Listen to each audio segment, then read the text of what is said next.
Welcome to Multifamily Insights. I'm your host, John Casman, and I want to thank you for joining us for another great episode. Now, if you're enjoying this show, do me one little favor. Leave us a rating and review. We want to hear from you. We want to know what you love about the show and anything we can talk about to make you work harder for your investing goals.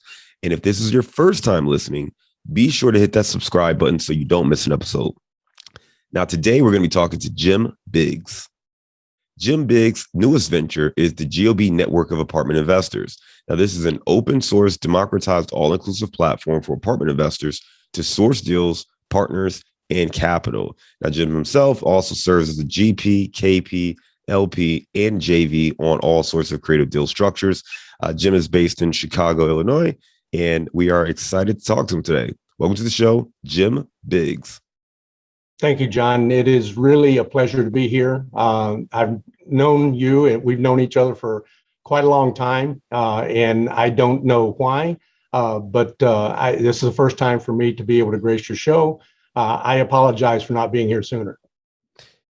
Yeah, I mean, I've invited you multiple times, so you're right. This actually is on you. Most of the time we do the cordial thing, but nope, this is on you. But no, with that said, you're right. Me. It's good to get you on here finally, and excited for our conversation today. I just went over your bio at a very, very high level and kind of, maybe started on third base. So why don't we rewind the clock a little bit? Tell us a little bit more on your background. Yeah, I tell people that I meet every day, I want to be a real estate investor when I grow up. And I'm 64, and I've been saying that for 40 years. So I think it's a journey. It's a destination. I'm not there. I hope I never get there. It's all about taking a step forward every day. And I started this journey a long time ago. And like most people, started it, single family, investing on the side while I was still working. I've had a full-time W-2 job up until 2017 or 2018. I can't remember now, where I just retired again, as I said to you before we started here. I think this is my third retirement they don't seem to take. But we had, W-2 life has been mostly entrepreneurial. We've owned a lot of businesses. We own some automobile franchises, new car franchises, some retail stores, some different things. But every time one of my businesses would kind of wrap up, I found myself always running back to real estate. And it took me a long time. I'm not the sharpest tool in the shed, but after many attempts and coming back to it, I finally realized that's where my passion lies. Jim, I appreciate you sharing that background. And I love what you said, that you are 64 years old. You've been saying for the last 40 years that when you grow up, you're going to be a real estate investor. Well, that's great to hear. And I think a lot of people are looking to do exactly what it is you're doing, investing in real estate. And you talked about, working a W-2, having that corporate job, retiring from that corporate job, and continuing to invest and find other things to do. You also talked about some business ventures that you had. I'm curious to learn a little bit more about that. When you left that W-2 job, were the business ventures more side projects or just investments, or were you actively involved in kind of the day-to-day operations? Yeah, most of my life, I was running a business. The W-2 corporate job was really, I've only had two of those. One that I can remember. One was when I was still in high school. And then I transitioned out of that to work for Uncle Sam. So those were both W-2 jobs. And then as soon as that ended, started my own businesses and the entrepreneurial part of my life, which lasted all the way up until roughly 2007, I believe. And then in 2007, I went to work for the world's largest integrated steel manufacturer, working in the maintenance division with the engineers. And that was the last W-2 that I had. And I retired from that. I retired from the military. But that big span in between is where I owned businesses. One of the very first businesses I owned was with a very close friend of mine. We opened it in Nashville, Tennessee, and it was called the Golden Rule Camera Shop. And we operated a retail facility there. And did a lot of giving back in the community. And I would say that, I was raised in a very, very religious upbringing. I don't consider myself to be, it's interesting. I was about to say, and I often say, I don't consider myself to be a very religious person anymore, but That's simply not true. My wife reminded me of that this morning. So I do, but it's not normal religion. It's really something more than that. But I learned a lot about giving and about receiving gifts in that upbringing. And those lessons have stuck with me all my life. And one of the main reasons that I started the GOB Network. I love it. I love it. Um, Many listeners may be kind of in that place where you were, whether they are working that W-2 job now, looking into retirement, trying to start a business or running their own business now. What advice would you give to yourself if you could just be kind of, brief, but like go back to when you were launching that business? What's the piece of advice you would tell yourself at that point? And then as you talk about, working the W-2 corporate job and preparing for retirement, what's a piece of advice you would tell yourself there? I think two pieces that would be beneficial to us as real estate investors. Number one, if you have a day job that you enjoy or that you don't despise, it can be a powerful tool for you to really exponentially grow your business and do it much faster. Having a day job, having a W-2, filing a tax return, those things are very powerful tools when you're starting out, and you can outgrow them. But in the beginning, super, super valuable to have. The second is I've had a lot of partnerships in my life. And real estate is, as we know, it is a team sport. You're going to have a lot of partners. And if you're not good at picking partners, and I will raise my hand and say in the room, I'm the worst at picking partners. That can be fraught with a lot of mistakes, and it can tear up a lot of teams. And in this, you're usually, when you pick a partner and open a business, you're usually, whether it's real estate or another business, you're stuck with them for 3 to 5 years minimum, usually.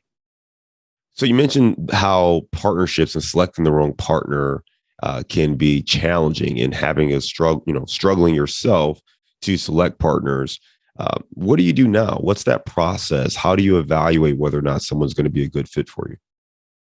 Well, I would feel hesitant to give advice, because the best piece of advice I could give you is, if you have people that you're trying to partner with, and you were to call me and ask me, say, Jim, these 10 people, I need to partner with 5 of them. Let me pick the 5 and then make sure and take the other 5. Oh, there you go. I'm really not good. I think, John, listen to what people tell you. People will often tell you who they are and what they stand for and how they're going to behave in business. But we're so excited about the deal that we don't listen to what they're telling us. We just glance over and say, if somebody says I'm a wolf in sheepskin's clothing, it's just a real quiet, short little piece, whether they're saying it verbally or if they're saying it non-verbally, if they do something or say something, believe them. Believe them. Don't let the shiny, bright lights of the deal blind you. It's one of those things too, where you want to go slow in that process. Take your time, evaluate both your goals, your skill set, and ensure that you're going to be a good fit for each other moving forward. Because you're right, a lot of people struggle with that. And don't feel bad, Jim. I have a similar challenge, and part of that, what we try to do is step back and let someone else with no skin in the game come in and let them evaluate. Right. So my partner, my wife, she's really good at, reading people and getting a sense of them and all of that kind of thing. So I get excited about, anybody, but she'll look, I'm like, I don't know this person, this, and check out that. And what about this? And I'm like, oh, I guess I really didn't pay attention to that. So I do think it helps to have someone else. And then there's documents that you can look at if you want to, depending on the level of partnership. But there are documents you can download or look at that can help you ask questions, because I do think it's really important to go kind of deep up front on what that person's expectation is. How do they handle tough situations? And one thing that we look for is someone who takes accountability. If you talk about something that went bad and that person only blames everyone else around them, that's a good sign that they're not going to be accountable. And when things do go bad, or if you face challenges with your partnership, they're going to be pointing that finger right at you. And you want someone who's going to be accountable and just figure out a way to get it done. So find little cues there if you can. And again, they've helped me to an extent, but it also helps just to go through enough partnerships. And then ultimately, you'll start to learn exactly what it is you're looking for.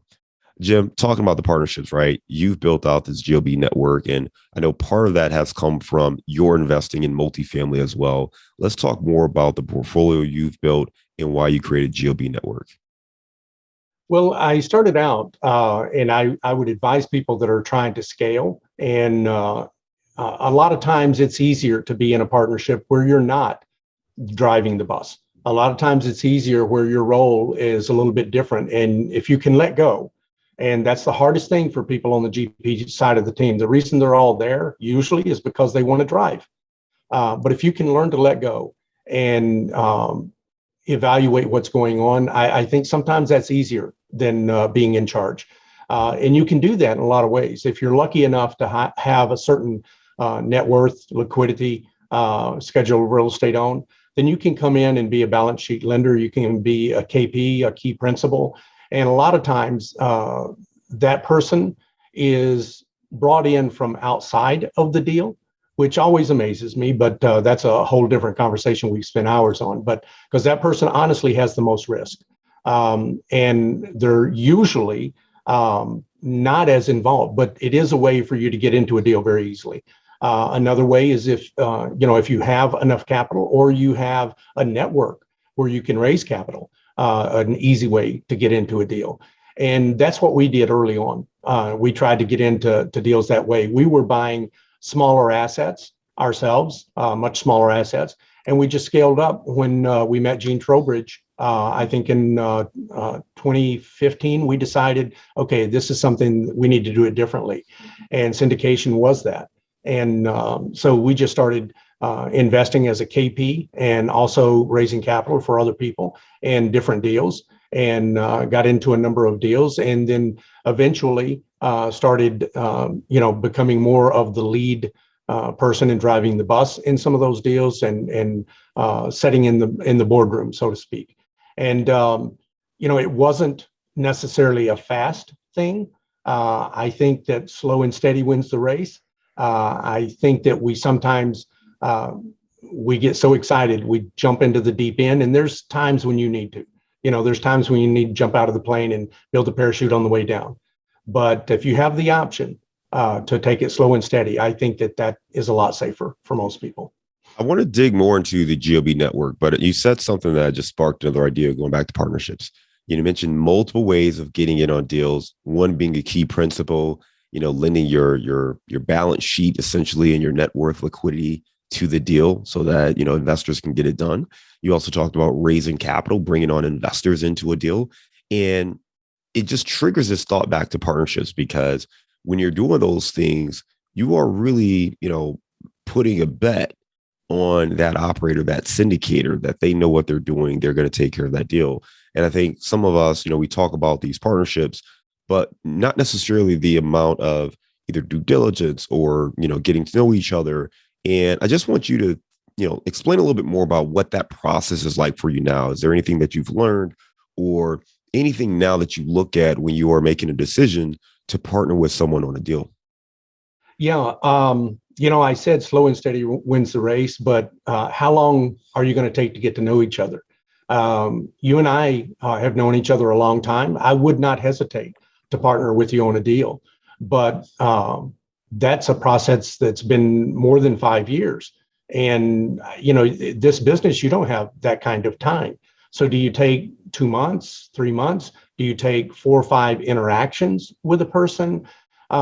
In this day, things move so fast, John. I really believe you have to trust your gut. You have to trust your instincts. There is only so much due diligence you can do on a person. And until you get into a relationship with them, I don't think you'll ever truly know. And I think that be in a position, if you can, if you can find ways to safeguard the relationship and assume that every relationship is going to end badly. They won't, but assume they are. and make sure that you're writing your contracts with that in mind. Make sure that your attorney is protecting you and giving you some outs if at all possible. Do not be pressured at the last moment to sign something that you just don't want to sign because you're going to lose 50 grand. I've lost a lot more than that. And look, I've never had a super high paying job, but I've been a diligent saver. Those the fire groups that, try to see how little you can live on. That's me. I've lived that way my entire life because I grew up so poor. I still have a poor person's mentality. And you know what I drive, John? I drive junky cars. And that's from a person who's owned a Lincoln Mercury franchise, a new Lincoln Mercury franchise, a new Chrysler franchise, Dodge franchise, Jeep franchise. I was used to driving brand new cars all the time. But I did that because I owned the business. If I had to buy one of those, I would have bought the cheapest junker on my used car lot. So you just give yourself an out if you can, but you're not going to be, if you sit and analyze and wait to find the perfect partner, you won't be on a deal. The best thing and that's why you said, how do I pick partners now in the GOB network? I take any partner on the GOB network that has a deal that I can believe in. And it doesn't take a lot to convince me to believe in the deal, but I do put certain parameters on the deal. So we're running what I call a Goya 90-day challenge, the GOB Goya 90-day challenge. And it's get off your arse, if I were to say it in English. And we're doing that with anyone that can bring a deal and convince me that the deal is worth doing. But what I find in the challenge is I have to convince them the deal is good enough to do because they're overanalyzing and they're afraid. And there's just so many, I hate to use the word excuses, but a lot of times it's an excuse is you deflecting your fear. And, so I find that. And so what we do to safeguard ourselves is, number one, we put ourselves in a position that we can control the deal.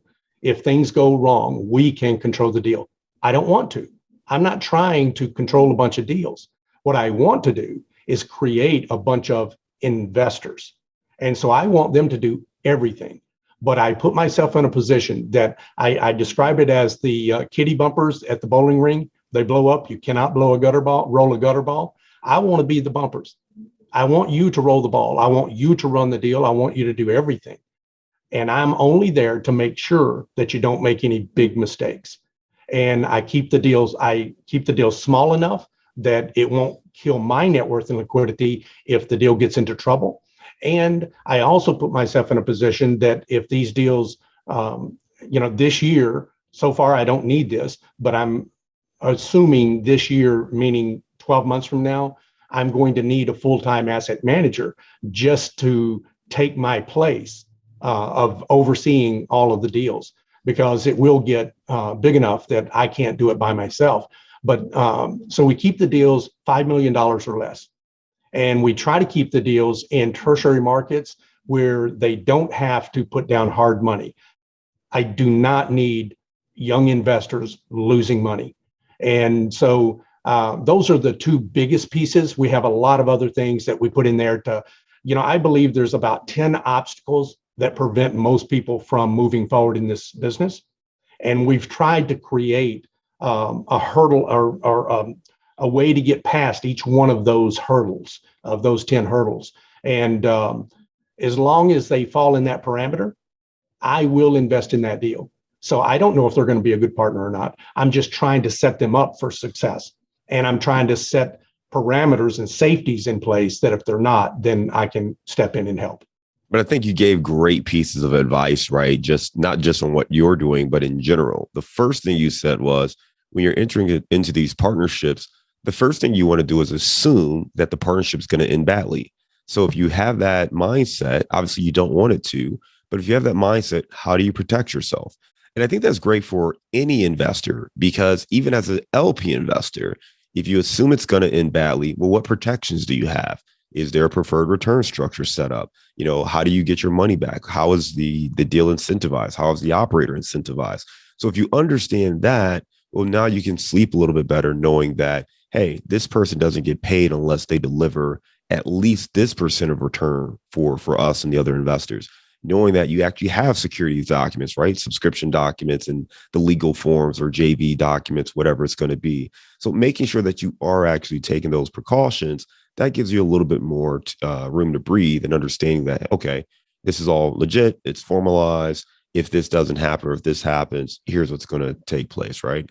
The other thing you talked about is putting up bumpers, making sure that you are helping these individuals. You want them to run the deal. You want them to be the lead. You're encouraging these operators to go out there and be successful. You're more of a resource to assist and help to make sure that you can help them do that.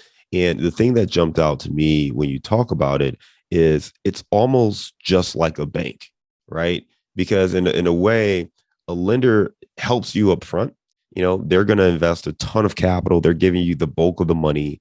They're not trying to run the deal, though. They want you to run the deal. They want to make a certain return. And they can be a resource for you, but they're not going to help you in the day-to-day with construction and managing all that kind of stuff. But you are, and you're going to come in and play more of a role. But that's not what you really want to do. You want to be more of a resource. So we kind of talked a little bit about the GOB network. We haven't dove directly. Explain exactly what it is. The GOB Network is a nonprofit that I started about 18 months ago, and it started after my last retirement. I had a deal out in Phoenix that went bad, and I lost a lot of money. It was right at the very beginning of COVID. I had to sell a lot of stock after the market had tanked literally overnight because I had hard money that was coming due. I had no choice. So I closed out a position to get roughly $300,000. So if you consider that and how much I lost because of when I took it out is probably closer to $500,000.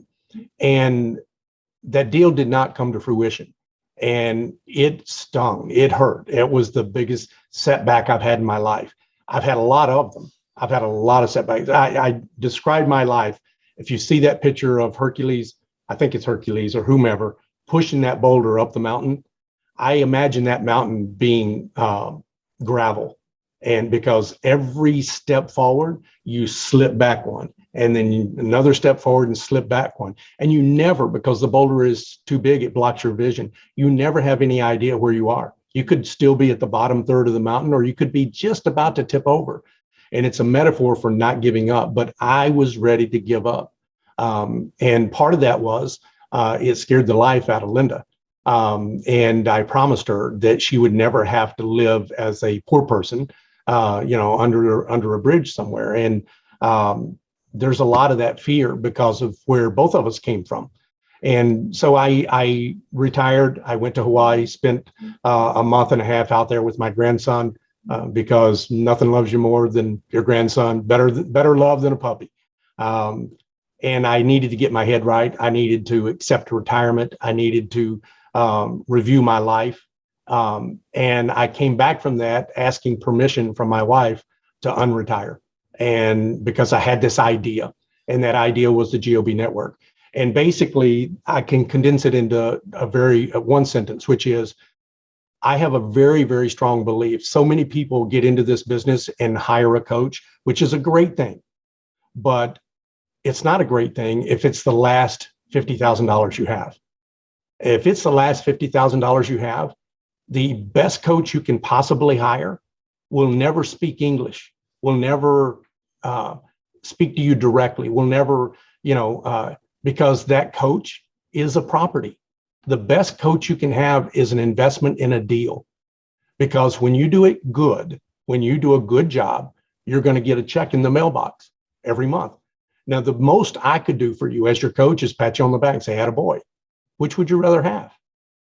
And if you don't do it well, that property will punish you relentlessly. It will never give up. It'll call you at 3:00 in the morning and say, hey, the fire department's about to bust down your front door because the water is flowing out the garage door. Your hot water tank is busted and nobody's at home.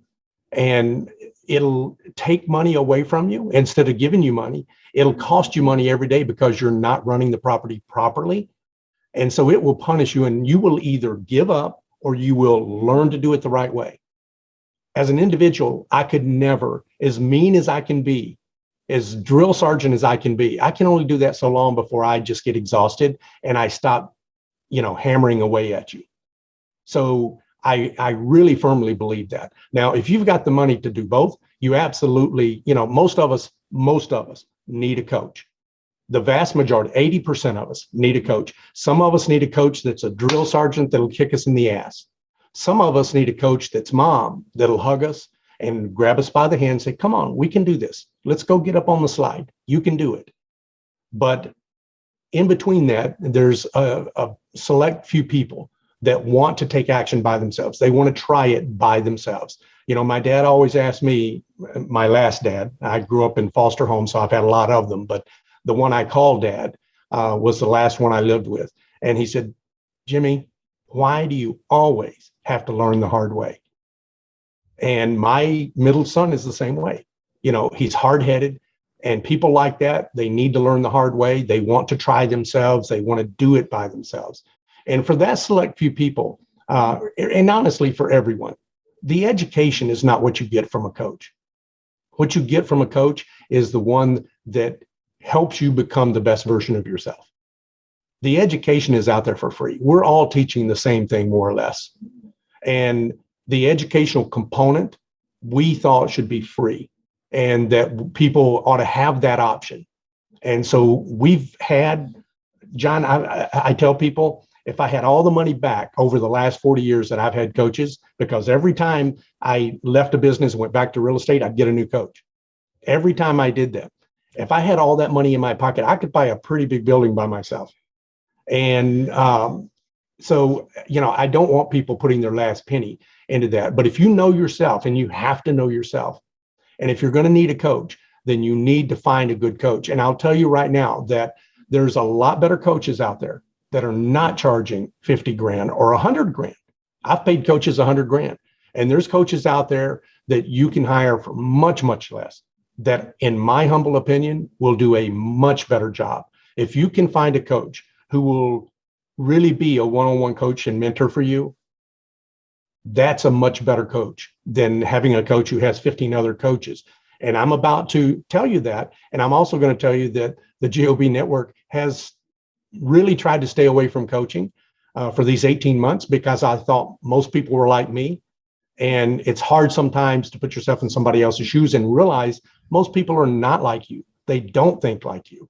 And so we are going to start a coaching program. But I will say, people like John Kasman, people like David Monroe, people that are out there that know this business and have succeeded in this business, people that are not taking every penny that you have, are the kind of people I would encourage you to find coaching with. I'll leave it at that. I seek people like John, for your coaching. Don't go into a big program that's going to cost you a fortune. Well, Jim, I appreciate that. And I appreciate you peeling back the onion a little bit and giving us a little bit more context on your background, some of the challenges. I mean, you talked about that Phoenix deal, losing, $300,000 hard money on that deal, and really having to step back and get a clear head and just ask yourself, do you want to try this? Do you want to do it again? Like the metaphor about the best coach you could have is a property.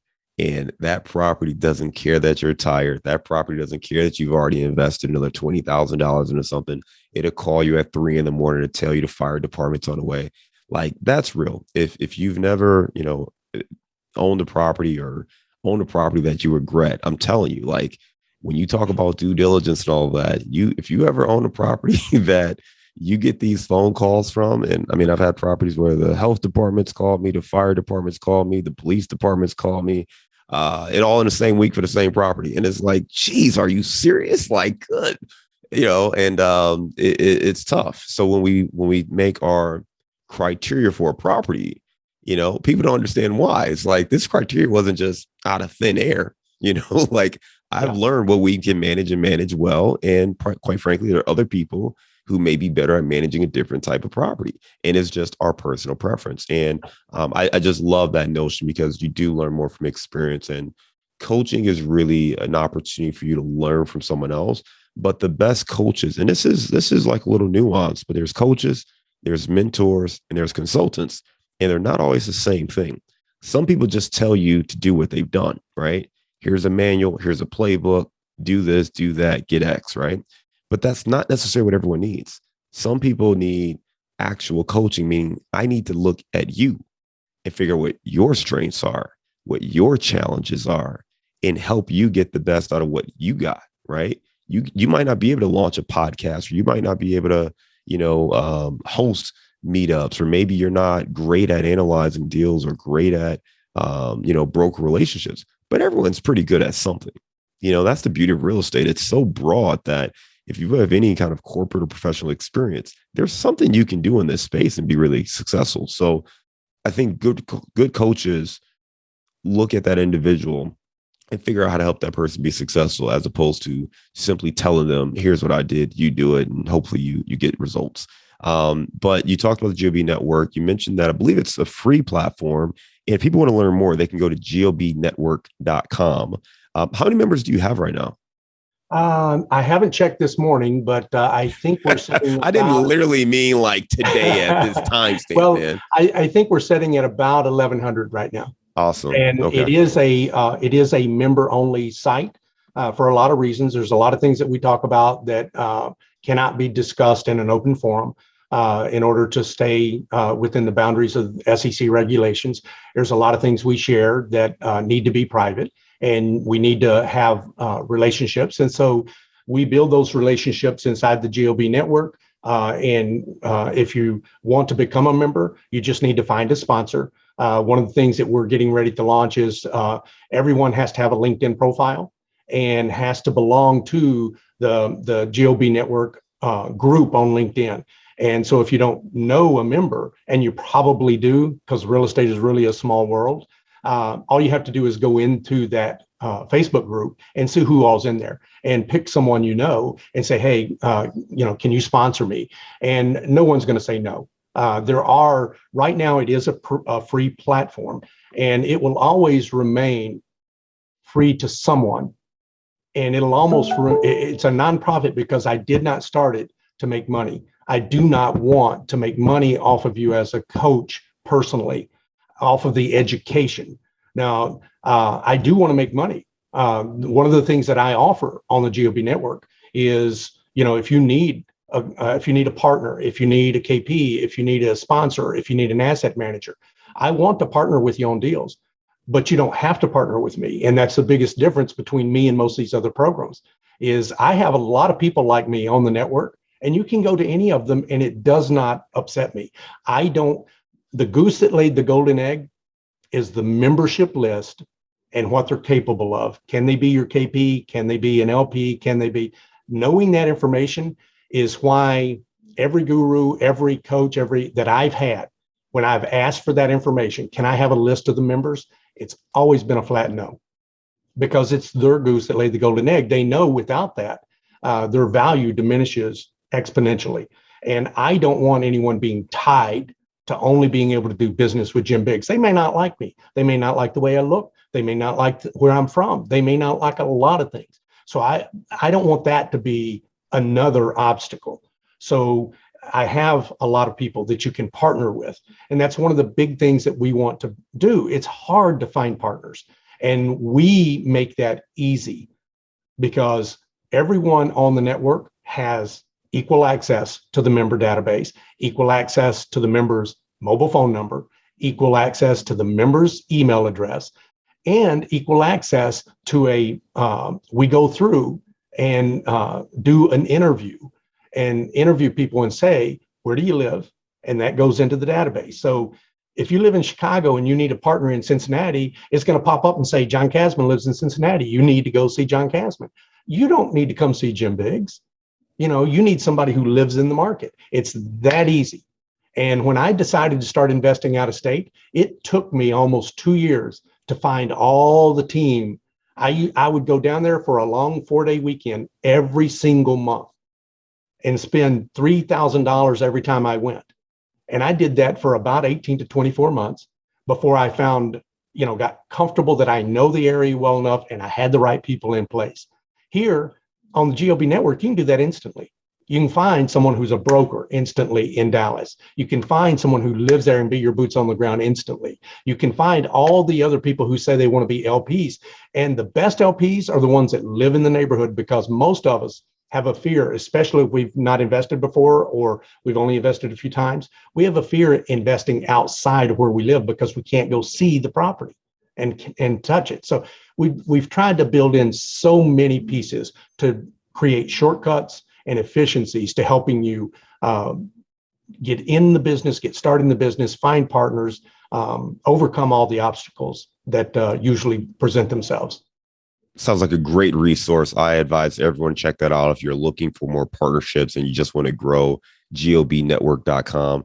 And then, Jim, you also have this amazing conference coming up. So this is coming up fast. So if you're listening to this, hopefully you have time to get your tickets and come out. I'm going to be a part of the event as well. Tell us a little bit more about this conference.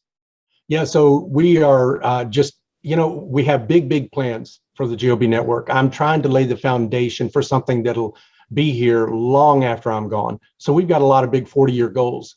Holding a conference, a yearly conference, was one of those that we thought might take us 5 years. And the opportunity presented itself in the first year. And we did one local here in Chicago. And we're blessed to have people show up from, I think, 7 different states. And it was impromptu. We only had like a couple of months to plan it. We did it at the Navigator Tap Room with Windy City, REI's meetup. And inspired by you and Bree with the Big Midwest Networking Conference. And we needed something here in the Midwest. And we need more than just one. We need like they have in Texas and Florida and Arizona. There's a conference going on almost every weekend for real estate, and we don't have that. But yet we have millions of investors from here. So I think it's a resource we needed desperately, and we felt a need to fill that. And we also realized that there's so many people that are not succeeding at this and want to, and they just need more resources. So I would encourage you, what we're trying to do is 2 things. We only have 2 goals at this conference, and it's not to teach you anything. It's really not. I don't really want to teach you anything. We have the teaching resources 365 days a year for free. So that can teach you. What you need is to meet people like John Kasman, to be inspired by people like John Kasman, to see the people up there on stage and relate to someone and say, if they can do it, I can do it. And that's what we're trying to do. We want you to network with people. That's number one. If you've been to a lot of these conferences, you know that half of the people are in the hallway networking. And those people are making deals and they're meeting people, they're adding to their database. But even if you're a great networker, and John's a great networker, seldom do you come away with a conference with 50 new business cards. It's hard to get 50 new business cards. And that business card may not have a home email address. It may not have their mobile phone number. So you really didn't get anything but a name, because you need a home email address and a mobile phone number that belongs to them. So we're going to ensure that you go home with at least 600 new email, phone numbers, and names. So we're not going to send you home if you're a great networker with 50, or if you're a bad networker with only 10. And we're going to get you the hardest piece of information, because when you meet somebody new, it's really hard to just say, hey, John, can you give me your mobile number and your personal home email address? It's hard. You're trying to spend time getting to know them before you ask those. It's like saying, John, what's your bank account number? What's your net worth and liquidity? It's tough to ask those kind of questions. So we want to take that off the table, and we'll ask those hard questions for you, and we'll give you the information. You spend your time getting to know John Kasman.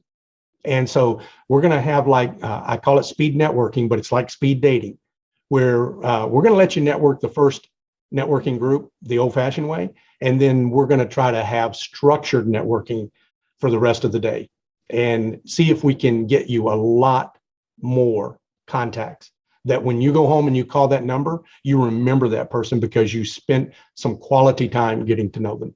and we'll have kind of questions to ask, the most important ones that you're afraid to ask. We're just going to say, okay, everyone, these are the questions we're going to ask because we know you want them. So go ahead. Everyone answer this question to the person sitting across from you. And then the second thing is we want you to actually be able to get in a deal.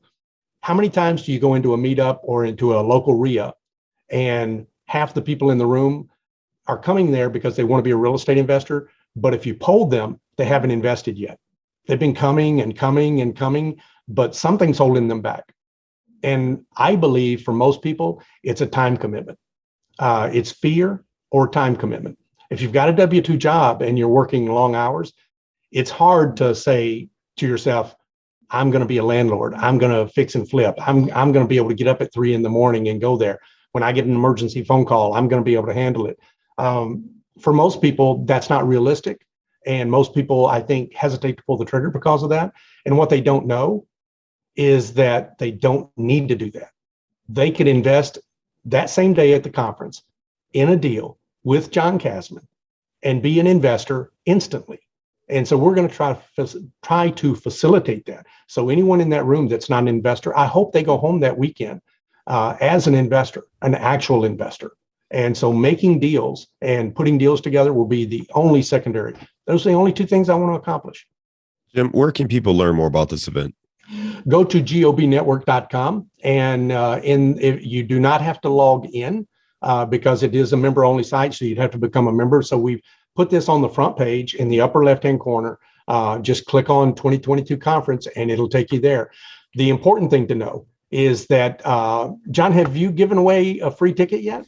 I have not. Let's do it. So anyone that is listening to this, please reach out to John Kasman. I don't know the best way to do this, John.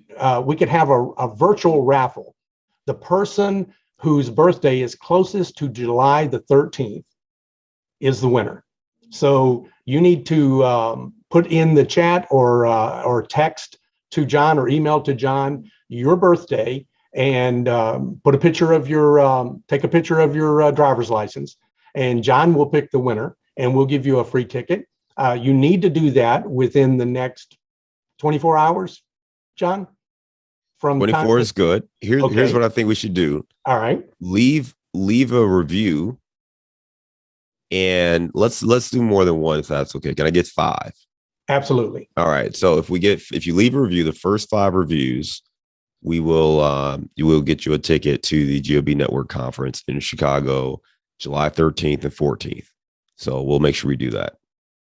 And I'll even go a step further. Anyone that leaves a review within the first, this is a second place prize.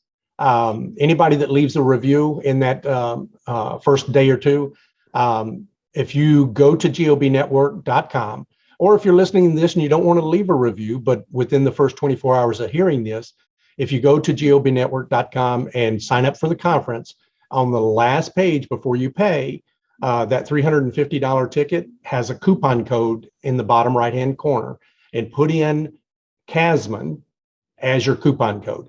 And we will give you a ticket in that first 24 hours of $97. And that was the super early bird special ticket price back when we started doing this thing. So, but you have to react quickly. And so everyone knows that ticket is good virtual and in person. So this is a hybrid conference. It will be live streamed to everyone who signs up, and you'll also get a recording afterwards. And we're going to have some special content for you speakers that can't be at the conference but have agreed to speak anyway. We'll be sending you those interviews where they're speaking to you directly as extra content for signing up. Well, Jim, I look forward to being at this event. You guys heard it here. How to get those tickets, go to gobnetwork.com and learn more. Jim, where to go to our round of insights. Are you ready? Ready. All right. These are a quick pace series of questions. Number 1, give me a failure or an apparent failure that sets you up for later success. $300,000 in Phoenix. Yeah, that sounds like it. All right. Give me the book you've recommended or gifted the most in the last year. The Magic of Thinking Big by David Schwartz. Give me a digital or mobile resource you recommend for your business. Absolutely have to have a daily calendar that you live by. What's a daily habit that helps you stay focused on your goals? That daily calendar forces me to do what I don't want to do. I have a guilt complex if I don't show up for an interview that I've promised to be at. But I guarantee you, I'm like most people out there. I get up every day. I'm not, super motivated, highly concentrated, focused individual. I am the image everyone has of a typical hillbilly boy with a straw cap and, a straw sticking out of my mouth, asleep on the porch with the hound dog. I don't want to get up and do most things every day. So have that calendar. It forces you to do it. What's your number one insight for investing? Invest. Take the leap. Jump out of the airplane, build the parachute on the way down. Don't talk about it. You'll never know enough, and you'll never be confident enough. Just do it. Well, Jim, you're in Chicago, and I'll obviously be back there soon. But give me your favorite place to grab a bite to eat. Wow. I don't often eat in Chicago, John. And Okay. Honestly, I don't go to restaurants much, but I love the place that you and I met for dinner that one time. Not because of the food was great. I love the atmosphere. And I don't even remember the name of the place. Was it RPM? Is that where it was? I think it was. RPM it was. Steakhouse, yeah. But secondarily, this is not a great place to get a bite to eat, but it will be soon because I've got a lot of suggestions for Eric. I want him to start a food truck round every week. A different food truck shows up. It's something that we've seen done very successfully in a lot of other markets. And Eric at the Navigator Tap Room in Logan Square has a wonderful place to meet. It's beer on tap. There's like 50 beers you can get and 5 different wines you can get. And you can have as little as much as you want because you pour your own. And great atmosphere, has a great rooftop experience if you want to, get something for a party or something. So Navigator Tap Room.